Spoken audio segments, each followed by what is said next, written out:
Good evening, everybody. It's a pleasure to see you all, and it's a pleasure to see many people whom Ahmed Keeler has mentioned in his book. So it's a pleasure to welcome you. Okay, we have a wonderful occasion this afternoon to celebrate the recent publication of Ahmed Paul Keeler's latest book, A Life's Journey, The Story Behind the Book. It's fresh out of the press yesterday or the day before, or something very, very recent. So you're the first people to actually see it. I have just got my copy now. I had an earlier PDF version, so it's a wonderful feeling always to hold the book when it is out. It's a particularly beautiful book. I spent the past 2 weeks reading it more than once. We had an earlier conversation about it, but it's always a difficult thing to talk in these occasions, in book launches, because I've read the book. I want to have a discussion with the author, but I don't want to have a private discussion. You haven't read the book yet, so the question for me usually, for anyone doing a book launch, is to try and not put all the cards on the table. We want to entice you to buy the book and read it, but we also want to have a conversation about the subject of the book. So I prepared a series of questions, the aim of which is to trigger a conversation and hopefully shed light on some of the many themes and topics and events that Ahmed is sharing with us in this amazing book. And again, the hope is for you to be enticed enough to read the book. I have clustered my questions around 3 triads that I have detected in your book. The first triad is family, faith, and work, which is something you set up in the beginning. Your book offers a gripping account of your family, of your wife, Annabelle, unflinching support of you and your projects, her own academic endeavor, and of course her warm companionship throughout this journey. You also mention your sons, Ali and Joe in particular, as well as your grandchildren, and your gratitude to your family and how they stood by you in your life journey and in your moments of crisis and across these moments in a very vivid and endearing way. You also refer to the moment you embraced Islam, quote, because of the beauty, truth, and goodness you were surrounded by whilst assembling the exhibits and events of the World of Islam Festival in 1976.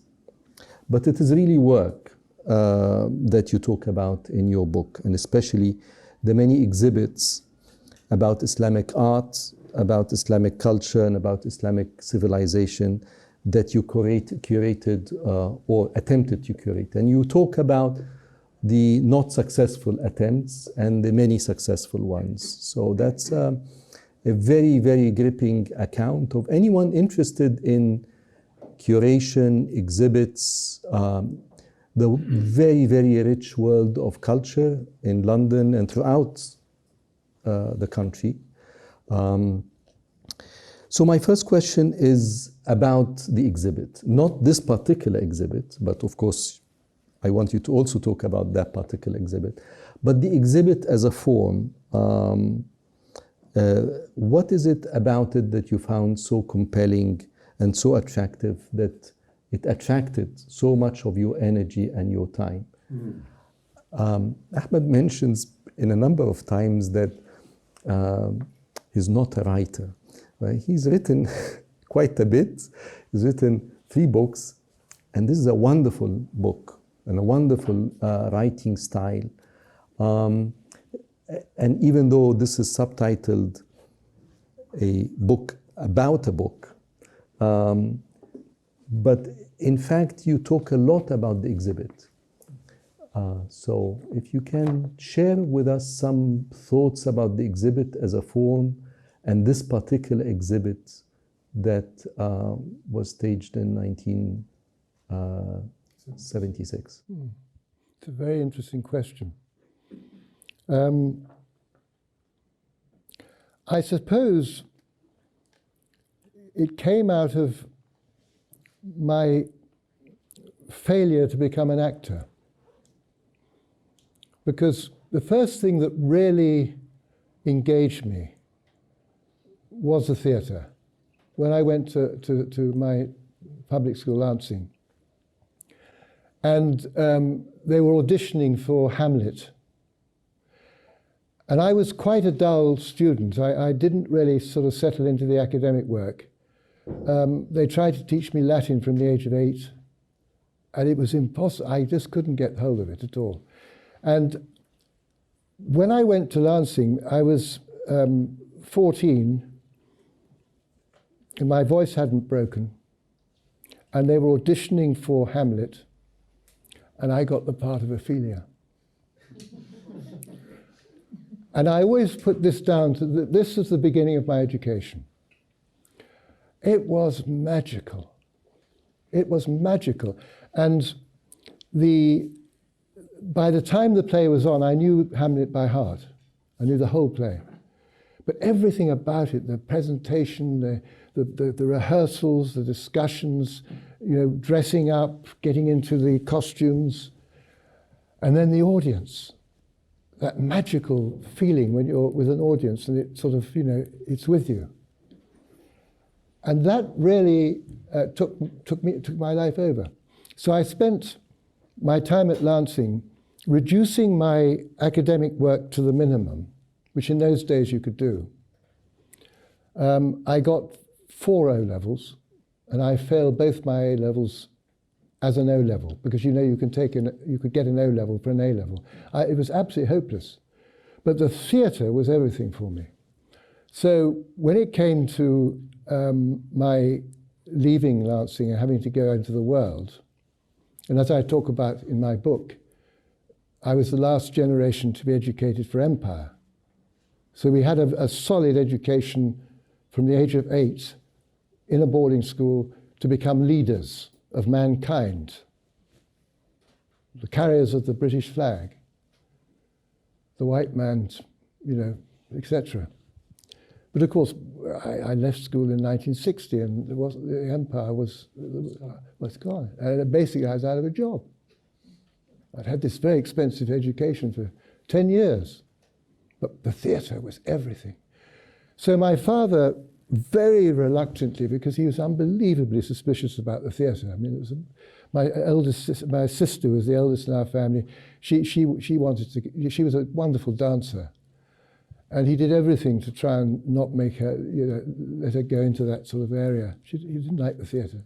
But anyway, they decided in the end they had to accept the fact that there was nothing else I could do.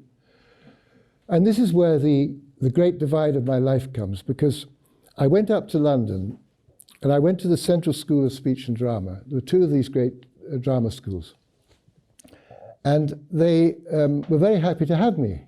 I passed the audition, so I didn't bother with the RADA. But this was the moment, because the Central School of Speech and Drama had just made an alliance with the Royal Court. And the Royal Court Theatre was at that time the great place of the revolution that was taking place in theatre. Look Back in Anger had just come out. It was a fantastic time of revolution. The barricades were up. And these brilliant playwrights, Pinter and Osborne and all these playwrights were tearing the establishment to shreds. They were tearing down the church, tearing down the every aspect of the establishment. And here was I, a little boy from Windsor, who'd grown up in Windsor, which is about the most conservative place on the planet. Had gone through this, and it was fantastic. I wasn't thinking about anything. I was just enjoying the theatre and so. But gradually, over the 3 years of that period at the drama school, with a diet of unimpeded angst, just pure angst, pure destruction, really. Brilliant. Fantastic insights in terms of our society. But it's showing all that destruction. Something went out of me. And by the end, I no longer wanted to be an actor. It was finished.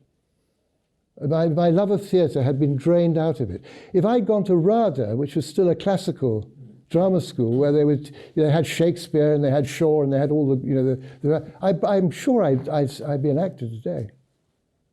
I'd be on the stage. Because it had to be something dramatic to drain that love that I had, because it was a real passion. So then, by pure accident, I met an artist. And I was drawn into the world of modern art. And of course, then it's very exciting when you discover Picasso and the Impressionists and the whole movement. And of course, in England at the time, in the 1960s, modern art was struggling to survive. It wasn't easy. It was literally struggling to survive. And again, you were on the barricades. This was the revolution. This was the big change. And just to give you an idea of the extent of the struggle, Roland Penrose, who was the founder of the Institute of Contemporary Arts with Herbert Reed, he was the great critic and friend of Picasso and Miro and all the modern artists. And he basically built this amazing collection of modern art, of the masters. And in order to keep the Institute of Contemporary Arts alive in those days, he had to sell one of his paintings. And then in his house, he would then put a reproduction of that painting. And by the time I knew him, half the house was reproductions. That was the extent of how it was. Literally, modern art was hanging on by its fingernails. Anyway, I was drawn into it and got really deeply engaged with it. And my father had this shop. He had several shops in London. It was optical industry. And he had this shop on the corner of Wigmore Street and Welbeck Street, 4-story shop. And I convinced him to let me have it. And I set up this gallery of kinetic art. And now kinetic art was new. I mean, it was a completely, the artists came from Spain, and they came from South America, from Paris. Most of the artists were living in Paris. Paris was still the center then. It was very vibrant. So I set up this gallery, and for 2.5 years was wholly engaged in organizing exhibitions. That's where it started. And it was very exciting. I mean, when you take a modern art, we take the artists. The artists are incredible people. They're not like academics. They're very different. I've spent my life with academics, and I've spent my life with artists, and they're a wholly different species. And the artists are I was so involved with the whole thing. And it became very well known in London. It was one of the avant-garde galleries of London. But unfortunately, I was draining the family business. The money was just siphoning out of the business. And suddenly my father was shown the accounts by the accountant. He said, "This is finished, it's got to stop. This is insanity." So that was my first great, real crisis in life, because the gallery was closed. And so that was the beginning of my being interested in that whole drama of putting on exhibitions which demonstrate, which pulls, which brings things to a kind of perfection to present, and then the excitement of actually presenting it to the public. So that's where it began. And then, of course, the big, the one which really was the sort of climax of my life, really, was the World of Islam Festival. Because in that, we had all the major institutions engaged. And we had a display of art, 250 different museums and galleries, collections, contributed from 32 different countries to 12 exhibitions in London and around the country. It was phenomenal. 6,000 works of art were brought together.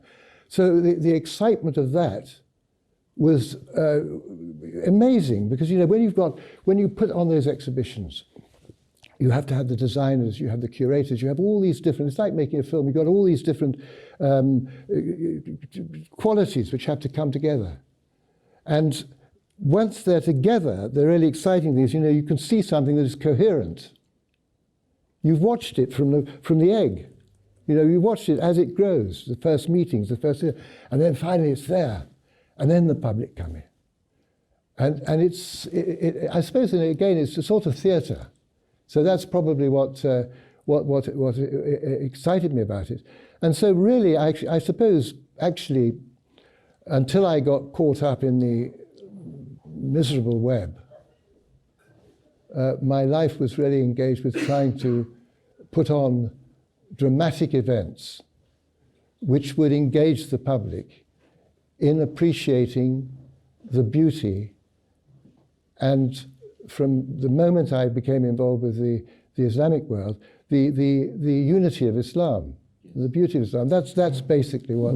We'll come to it, but I would really encourage you to, if you're not even interested in any other aspect of the book, that aspect alone makes the book really gripping to read, because of the ideas, the energy, the preparation, the networking that went into this particular exhibition, curating it, putting it, raising the money, getting the experts, making connections, the publicity, and he takes us into it with beautiful biographical sketches of basically it's a who's who in British art and British politics and British finance and British culture in that period.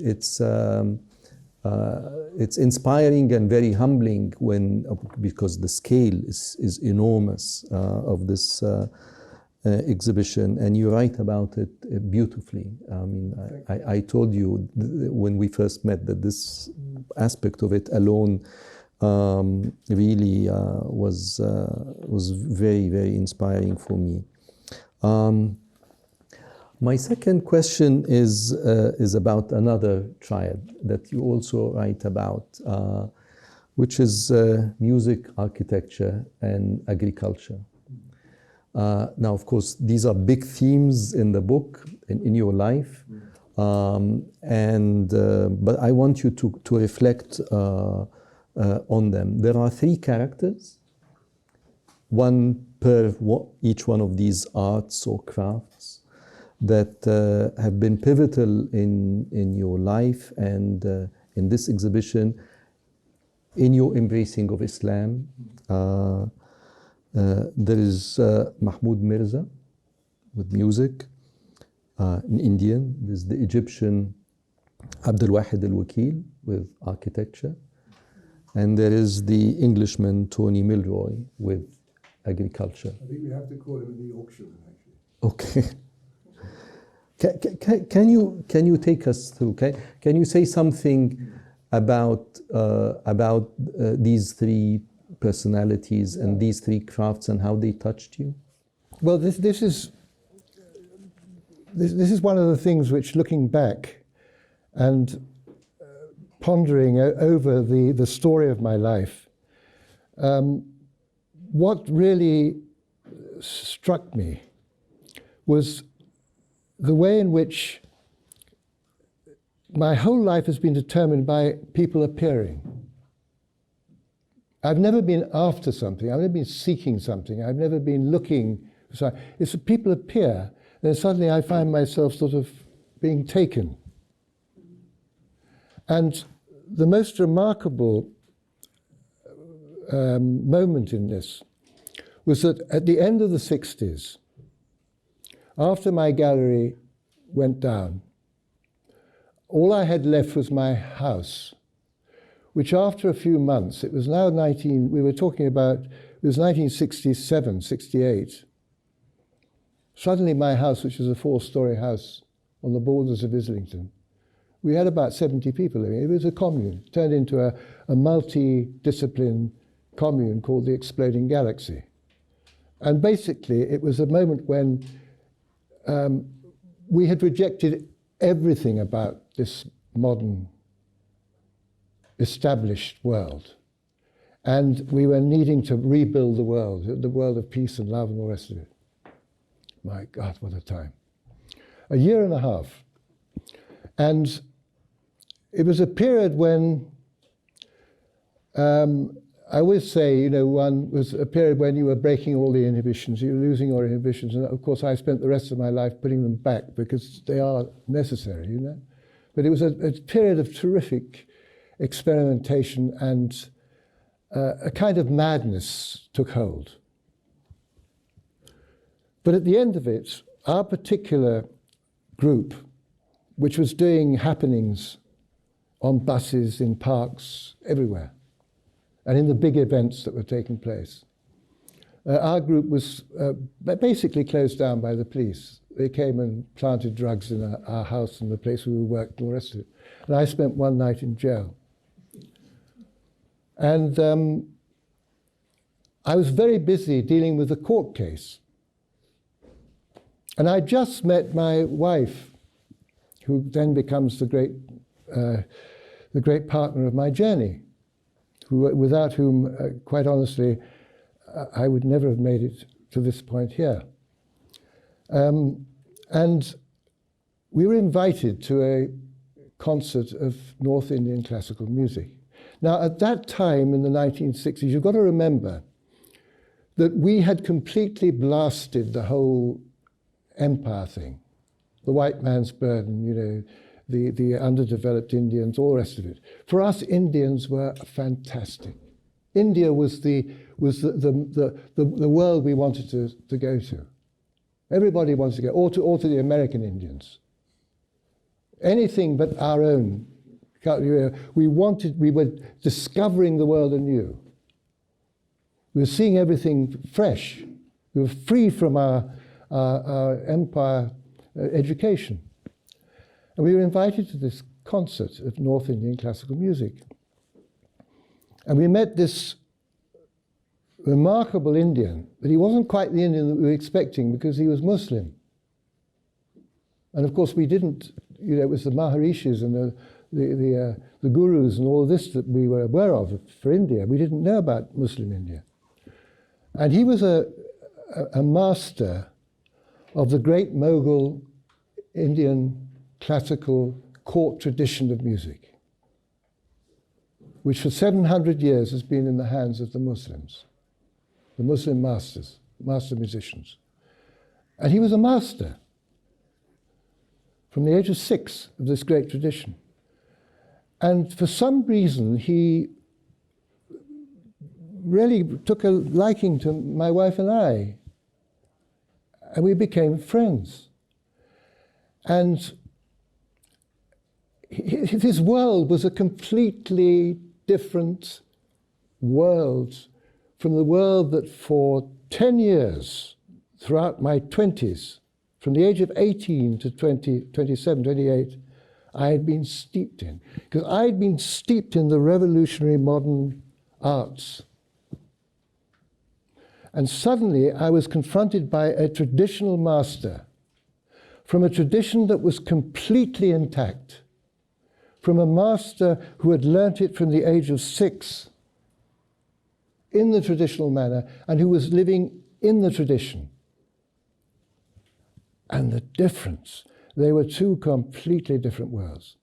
Suddenly the modern looked like a kind of, had no substance.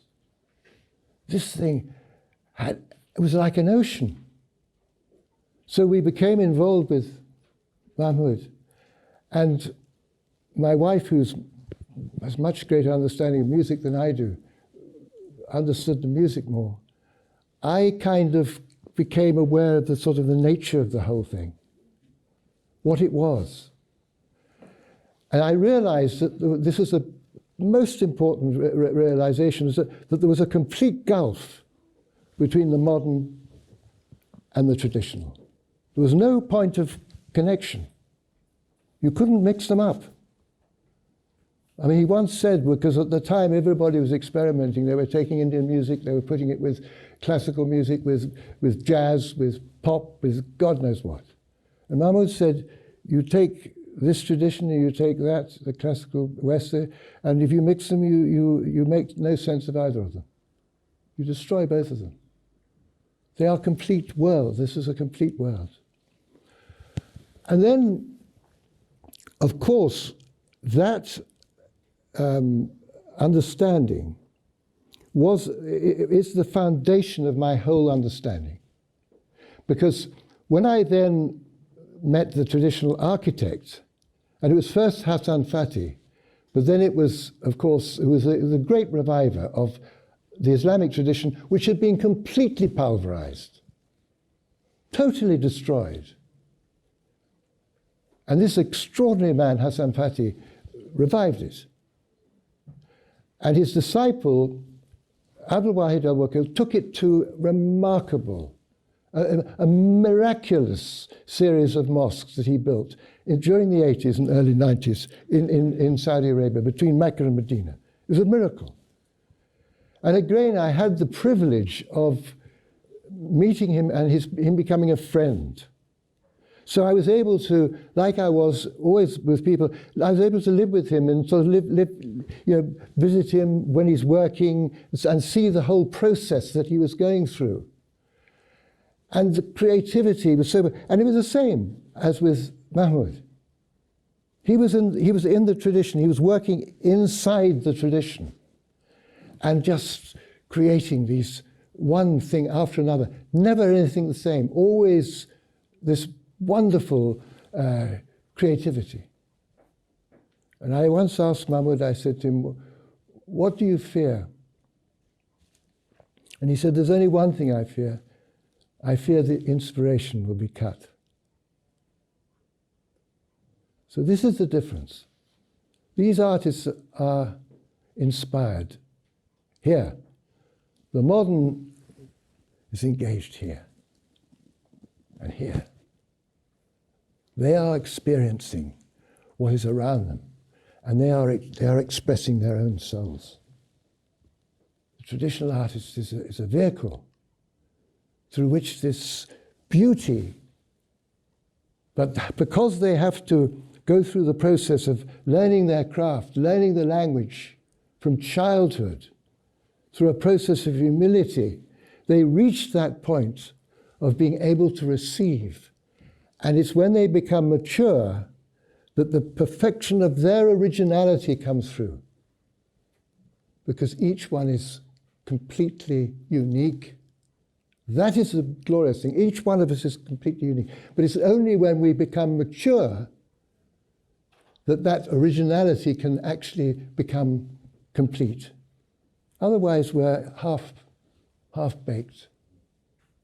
So this was the thing. Now, what happened with agriculture was very, very interesting. Because I could see it in the arts. It was clear. There's no question as far as I was concerned. But when I came across Tony Milroy, this remarkable gentleman from up north, who was a very bright student in the early 70s, and he was sent out to Yemen when Yemen was opened up. And he was sent out by the Overseas Development Agency to study their agriculture and to work out how we could help them to modernize. And he arrived in North Yemen, the land of the wonderful terraces. And within about 6 months, he was completely absorbed in their world. He couldn't believe it. He saw an agriculture that was so sophisticated. And he spent 4 years there, basically learning from them, understanding their tradition. And then he came back and he gave his report to the people who'd sent him. And he said, these people have been farming an arid land for the last thousands of years. They have developed a system that is completely sustainable and that will continue forever. They have their crops are continually evolving because they're always taking the best seeds and they're, the way they know. They grow every single crop that you can imagine that you can grow in that environment. They have the difficult mountains, which they've terraced, and the rich wadis. And they organize the water so that when the monsoon comes, because it's monsoon land, the water pours down on the mountains. It's then taken in an orderly way through the terraces, and feeding all the terraces, and then in an orderly way it comes through the wadis. And in the wadis they dam the fields, hold the water, and then break it, and it goes into the next field, and then the next, and so in the end the whole valley has had its watering, and the crops are safe. And he said, this system is perfect for the area. There's not a plot of land that they haven't harnessed in this. The trees at the top are looked after. Everything is there. And he said the only way we can help them is to leave them alone. And of course they were furious. We've spent 4 years' money on you for you to come back and tell us that this old, worn-out system of agriculture, this old stuff, it has a value in it. And of course, he got into trouble. But what he did was he got a camera, and then he went and got a grant, and went and studied all the different arid lands in Australia, America, etc., etc. And then he came back I think it's about 8 years later to Yemen with his camera. And all the things he'd warned about had happened. First of all, what happened was that the West, the Americans, the Europeans, the British, flooded the market with subsidized wheat. It's one of the most evil things on this planet, which undercut the sorghum growers, which meant that you got the great migration of the Yemenis from the hard lands. And now you find them in the almond groves of California and the orange groves of Florida and all over the world, because they're great farmers. And then, of course, there's nothing to maintain those terraces. The terraces start to fall. The water, instead of coming in an orderly manner through the terraces into the thing, becomes a rush through the valleys. Don't you worry. You can drill for water. Why worry about the monsoon? Drill for water. The groundwater in Yemen now it's gone so deep. They're sucking the water out of the ground. And 70% of it is used for the industrial crop of khat. That very mild stimulant they used to take a few plants after, like an after 8, Now it's a drug. I was there a few years ago. By about midday, the taxi driver, they're getting high and it's destroying their teeth and it's destroying their, because of the chemicals. A world that was completely intact has been destroyed in less than a generation. So what really amazed me with Tony, we knew about the traditional agriculture. Good heavens, we were of the 60s. You know, the whole back to the land, everything. We knew all about that, but it was only when I met Tony that the penny really dropped. And I could see that this was a system that made sense, that had deep, deep roots, and was completely different from that of the modern. There was no point of contact. The minute the modern came in, it had to destroy it. They couldn't coexist. So this was those were the three, I think, the three really key moments, which made me then take the leap, if you like, or the move, and saying, well, if it's true in these three, it must apply to everything. So there has to be a complete separation between the modern and the traditional. The modern has no connectors. The traditional has connectors. The modern doesn't relate to the world of nature.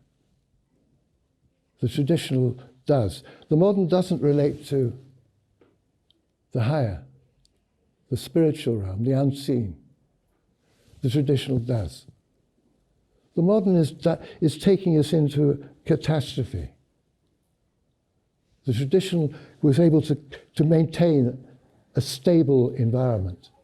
The stability of Dar al-Islam was remarkable in terms of its culture. You know, dynasties could come and go. Civilization went on and on, from West Africa right through to China. So that's I think, does that answer your question? Yeah, well, I hope you see the richness of the subject matters touched upon in the book. In everything that Ahmed has now shared with us is elaborated on in many details in the book.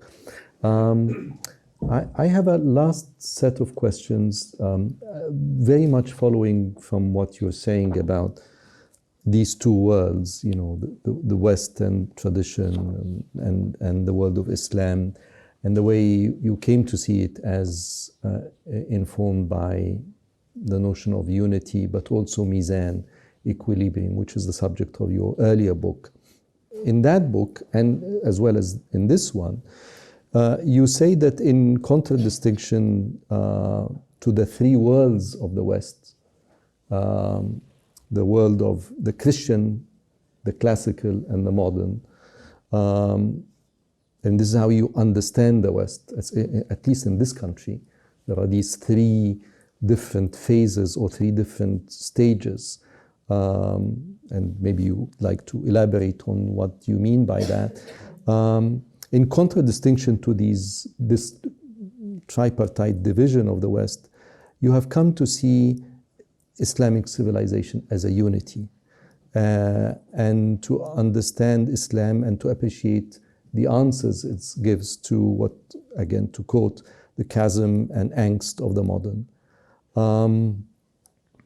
So I'd like you to elaborate on this, and maybe to provoke you a bit to ask you about how you place in your description of the aftermath or of the festival after 1976. You, in one paragraph, you referred to the Islamic Revolution in Iran, to the siege of the Grand Mosque in Mecca, and to the rise of political Islam as developments that have eclipsed this world that you were embracing and espousing, that was represented, this unity of Islamic civilization that was represented in the festival.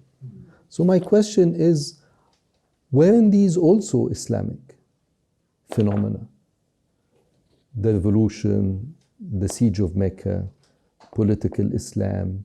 Then you mentioned later on your visit to Mecca and Medina, and the campaign that went on for 70 years under what you refer to as Wahhabism, that erased all historical traces of the cities of the Prophet, and reduced them to a jungle of concrete. Well, Wahhabism is also Islam. So I'm provoking you to reflect on the notion of approaching Islam and Islamic civilization as a unit of analysis that is informed by unity.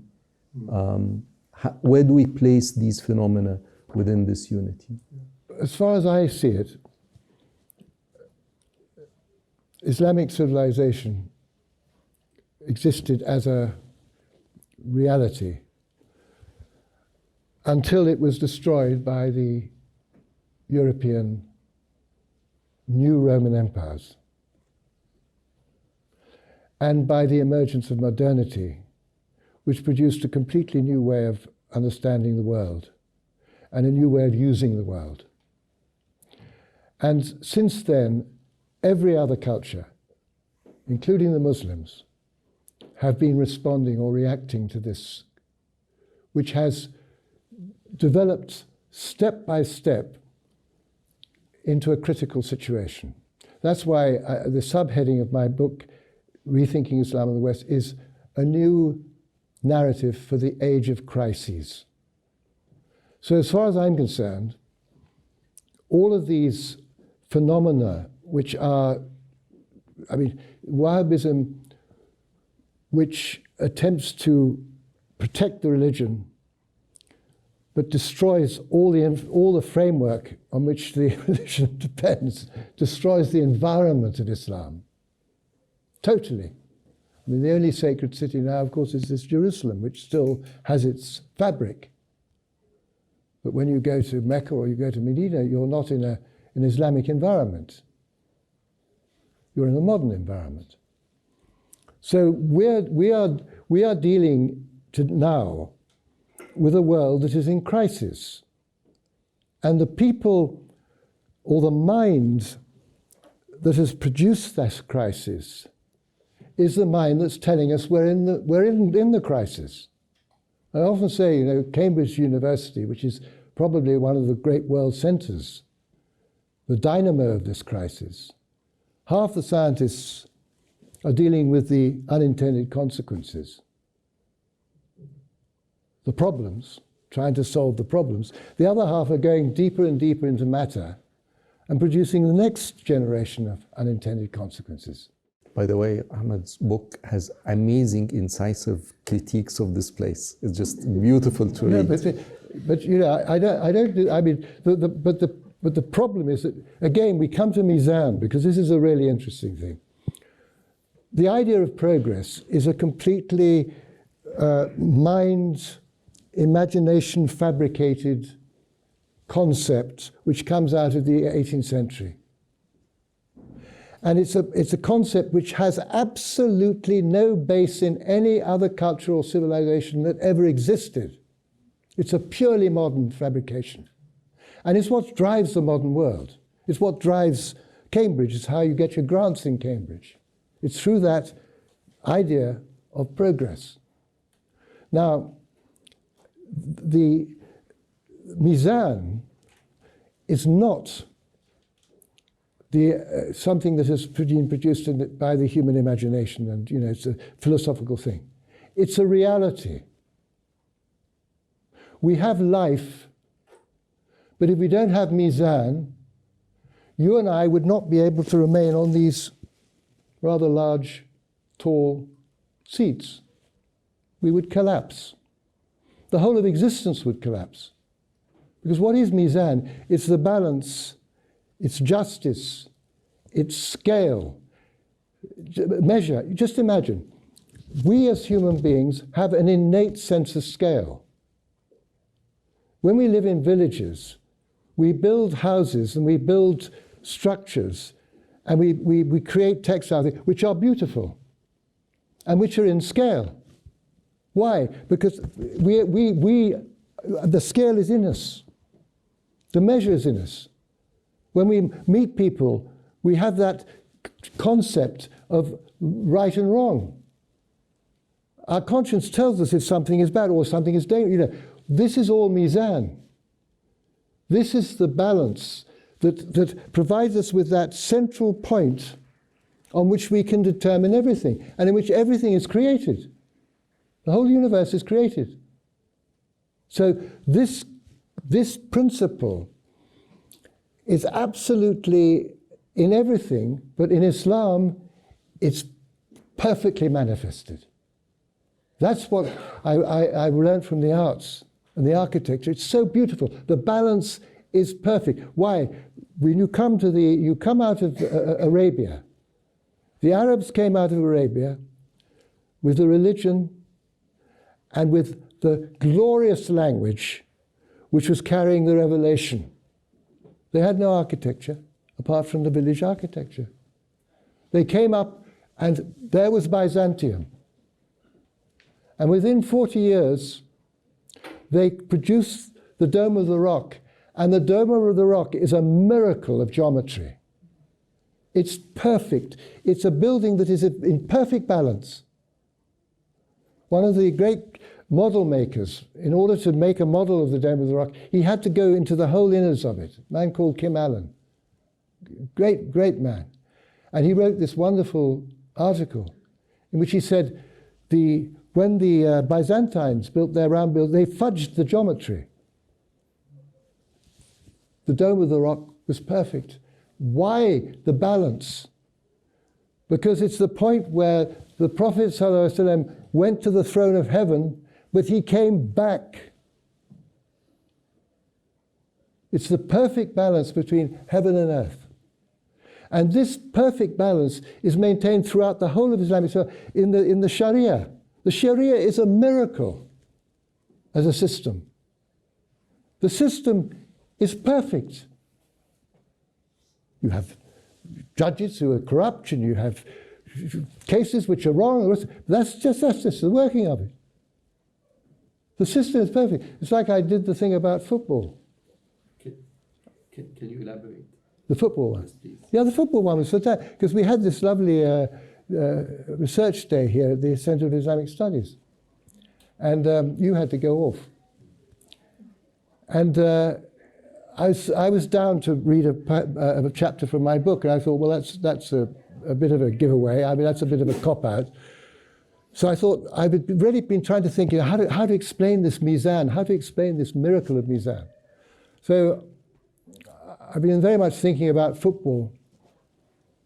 And I thought, yeah, it's a fantastic way of describing it, because first of all, I had 7 slides. The first slide was a slide of the Leicester City Football Club. Now, anybody who knows anything about football knows that a few years ago, Leicester City won the Premiership, and it was an impossibility. There was no way in which that team could ever have won the thing. They could just about stay in the... What happened? The perfection of mizan. That wasn't 11 players. That was 1 player. That was a team in which every single department was working in perfect harmony. This was the harmony. This was the way in which, when things work beautifully, when things take place beautifully, the mizan is perfect. Everybody's doing what they should be doing. Everything's happening. Then the next slide was one of the footballers in action. 2 or 3 of them. The balletic, that acrobatic, that amazing balance. That balance that we admire when we see acrobats and we see gymnasts, brought to a perfection. And then I showed the pitch, the measure, because the football pitch has arrived at a size which is perfect. And it's arrived at a scale, 11 players. It's perfect. It works perfectly. If the pitch was bigger, it's too much. If it's smaller, it would become crowded. And then I showed the goal and a penalty. And for the goalkeeper, the goal is very big. For the shooter, it's small. It's arrived at that perfect size, which allows for just a little advantage on the shooter side. And then I showed the referee with his red card, the judge, the justice. Because if the rules are not kept, it descends into chaos. And then finally there is a manager on the sidelines, overviewing the game like God, seeing where it needs to be strengthened, where he needs to bring somebody in there because it's weakened there, etc., etc. Mizan. And when you think of the game of football, what are we talking about evolution? It came out of mob football. Does anybody know what mob football is? Mob football was a football where everyone, a village, would play against another village. No rules. And a lamb's carcass would have to go from one village to another. And in the public schools, it was the sixth form against the rest of the school. And then in the public schools, they evolved out of it football and rugby.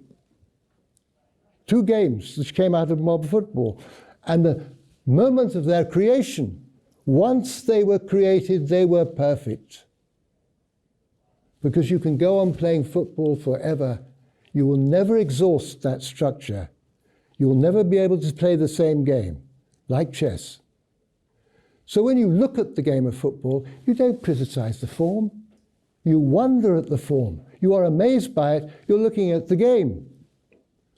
So I say, in terms of our study of Islamic civilization, we've been in a situation where the academia, because it is buried in this idea of progress, it's always the idea of this also, this idea that the whole of human civilization, the whole of human history is one channel, one river, in which everything goes into this river. And then why didn't Islam evolve? Why didn't it come? Why wasn't it like us? What went wrong with Islam, as Bernard Lewis said? And he said it very powerfully, but it's inside the thinking of the academy. That's the problem. Because in fact, if you approach from the point of view of Mizan, then what you are doing is you're trying to understand this miracle. You're trying to understand it.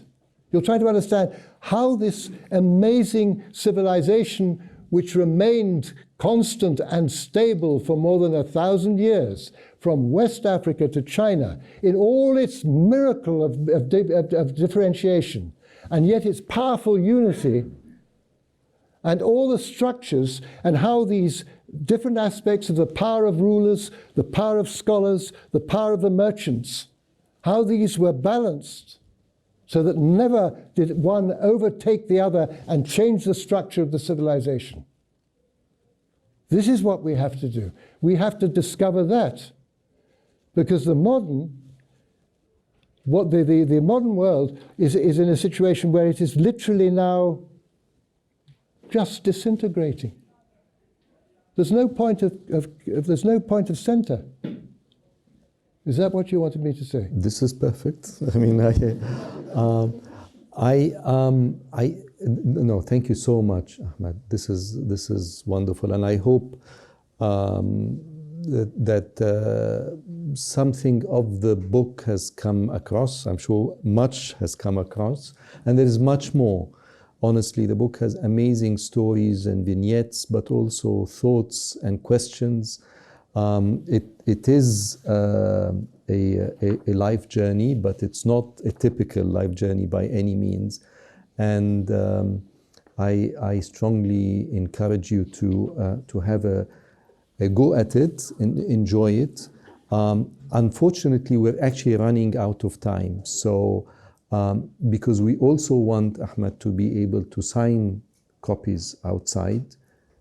We still have copies, no? Yeah.